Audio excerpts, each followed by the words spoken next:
As a follower of Angela Merkel, France's Emmanuel Macron looks poised to further ruin France and Europe. A fake populist who has ties to some of the largest banks in the world, Macron is the typical stuffed suitor poseur, globalist shill, and a man who cannot stand the side of true populism. In the wake of President Trump's decision to pull the U.S. out of the completely ineffective Paris Climate Agreement, Macron invited Americans to immigrate to France as an act of protest. Macron thought he'd be cute by telling anti-Trump Americans to help him make our planet great again, via Washington Examiner. This is nothing more than fashionable politics that signify nothing. If nothing else, Macron's taunts reveal how deeply unserious Western Europe's politicians are. Mr. Macron finds it easy to grandstand on climate change, yet his government still refuses to do anything about the persistent threat of Islamic terrorism. Although, the French anti-terrorism establishment should be commended for their recent string of successes in combating terrorism. On May 31,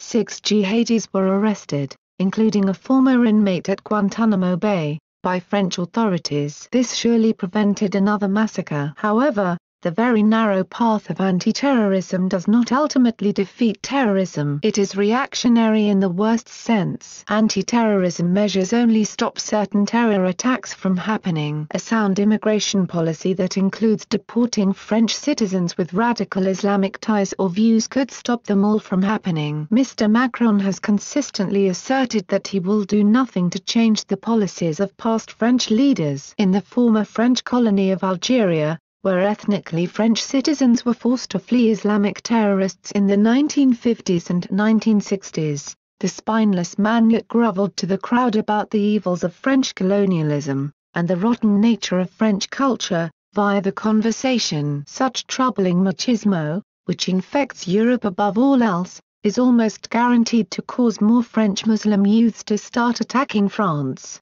and French people. Macron's tough guy stance on climate change fits in with others like Merkel. These European leaders shout about the dangers of climate change, yet assert that Islam does not have a terrorism problem. Why do these leaders do this? Because as comfortable bourgeois globalists, they still see the right wing as their ultimate enemy. Climate change politics make the white working class poorer, while going soft on Islam helps the left get more immigrant votes. The left truly believes that it can co-opt Islamism as a way to hurt right-wing voters, via social matter. When it comes to Macron, he's nothing but a curse for France, and a curse for the world. Share this on Facebook and Twitter and let us know what else you think. And don't forget to help support us by subscribing and joining us on Patreon, by clicking on our Patreon link in the description box down below. Let the world know your thoughts on this. Conservative fighters helped contribute to this report. Thanks for watching and goodbye from all of us here.